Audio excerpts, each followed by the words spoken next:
This episode of Boruto Naruto Next Generations is worth checking out just for the first 4 minutes alone.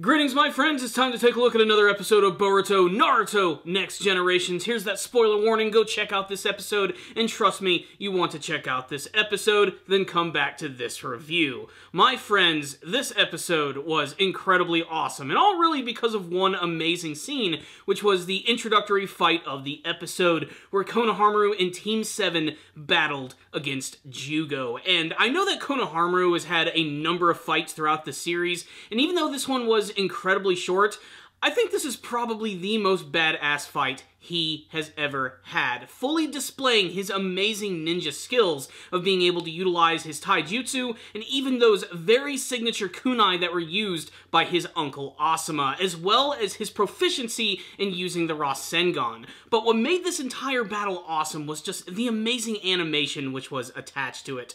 Konohamaru fighting against Jugo is one of the coolest moments from the entire series, and even though it was very short, damn, it was just fucking awesome. I could talk about this moment all day. The amazing choreography of watching Konohamaru flip around this guy, and even taking one of those kunai and jamming it directly into the jaws of Jugo, literally going through his cheeks, to which Jugo just gleefully bites down on. You can even see that Konohamaru was really grooving on this battle as well, as when this actually happened, he had a huge smile on his face, as almost as if he was enjoying the thrill of battle. And it all ended with Konohamaru finishing him off with an incredibly badass Rasengan, which sent him flying through the forest with a massive explosion. I cannot sell this scene enough. It was awesome. It's almost such a shame that it was so short, as the rest of the episode featured nothing like this. That being said, I am actually really interested to see where this entire story is going, as this episode makes it pretty clear that Jugo is actually not the one who's responsible for infecting all of these birds with his sage ability, otherwise known as the Curse Mark. It's actually another brand new group of villains who are officially revealed at the very end of the episode, as Team 15 is returning to Konoha Village in order to get some backup. And these villains apparently are trying to somehow harbor the ability of the Curse Mark and being able to imbue it in animals and use it for their very own purposes. The two new villains they introduced at the very end of the episode are these two green-haired ninja who are wearing these necklaces which allow them to sort of like imbue the Curse Mark body into their body and somehow maybe even have the ability to control it. I can't wait to see what this entire deal is all about, but it now makes sense as to why Jugo is actually here. He's investigating to see who's actually using this Curse Mark ability and using it to sort of weaponize it in a sense. We also get to learn that all of the birds who are attacking the villages are actually these very rare geese, these wild leaf geese according to Tosaka, who are damn near extinct, and they found their natural habitat. And what Jugo is doing is that he's going around and saving all of them by absorbing the power of the Curse Mark.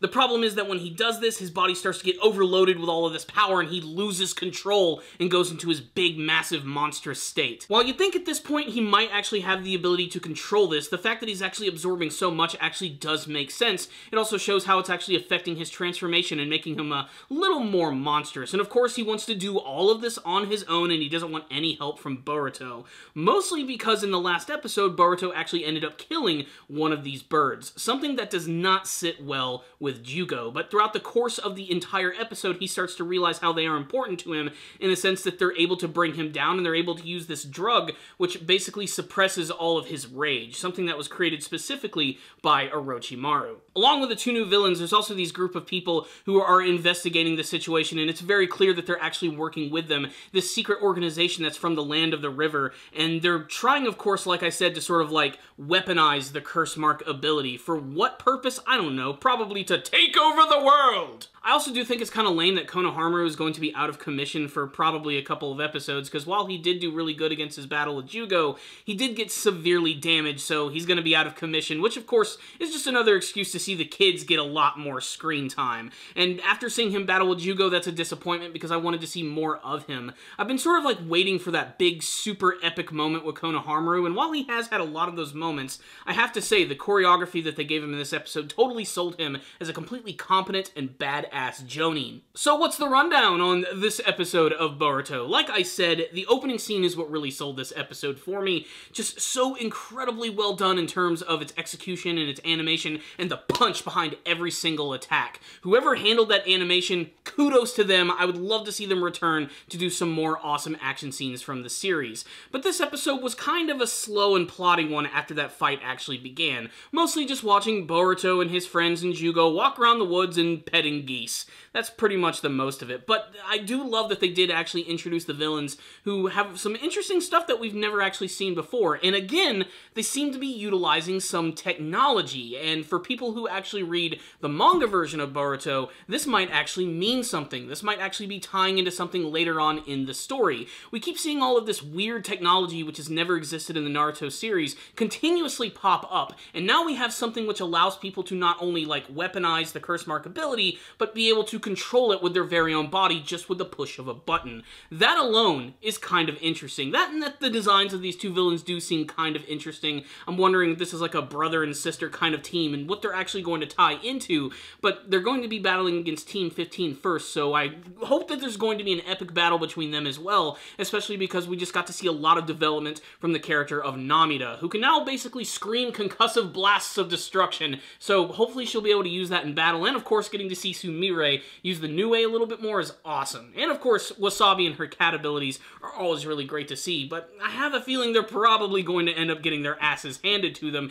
and an excuse to get them saved, and of course, to up the stakes just a little bit with Boruto and his team. As for the character of Jugo, it's the same old Jugo that you've always known and loved. He's just sort of cold and quiet and monstrous, and seems to have a lot of trouble when it comes to trusting people, especially with Boruto, but by the end of this episode, you get to see that there's actually a strong bond forming between these characters, as he is recognizing that Boruto really does want to help him out and make up for the fact that he upset him by killing one of those birds. It's something that he's simply just not going to let go, and again speaks volumes for Boruto's character. He always wants to reach out to people in the best way possible, and he always does it in a really cool and proactive way. But really, like I said, man, it's all about that opening fight scene, which was just on freaking point. I absolutely loved it. I really kind of wish they didn't, like, show a lot of it in the preview from the last episode. It would have been a really better being surprised by that awesome animation here, but still, it was incredibly satisfying, to say the least.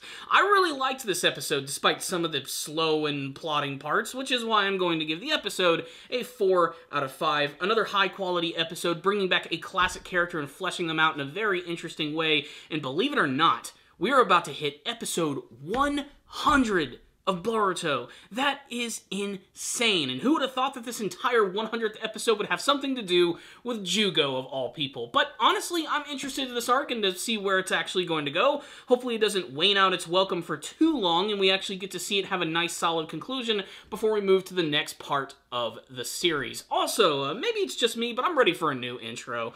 I'm sick of seeing the same intro every episode, especially because the first shot it looks like Boruto covered with jizz. Is anybody else sick of this? I'm just ready for something new. Especially because the entire intro is about them fighting this, like, giant, really badass-looking, like, ice fox thing. And I don't think any of that's ever going to appear in the series. It's all just symbolic imagery. I'm ready for my new intro, damn it. But there it is. That's just a minor nitpick. Like I said, this episode was really solid, and you should check it out. If any of you did watch it, tell me what you thought about it in the comment section below. What you thought about Jugo and his transformations, that fight scene with Konohamaru. Do you like the new villains that are being introduced? What do you think about their ability to wear those collars and transform? Let's just get a discussion going in the comment section below. Thank you all for watching this review. I'll see you all next time, and as always, stay damn down, baby.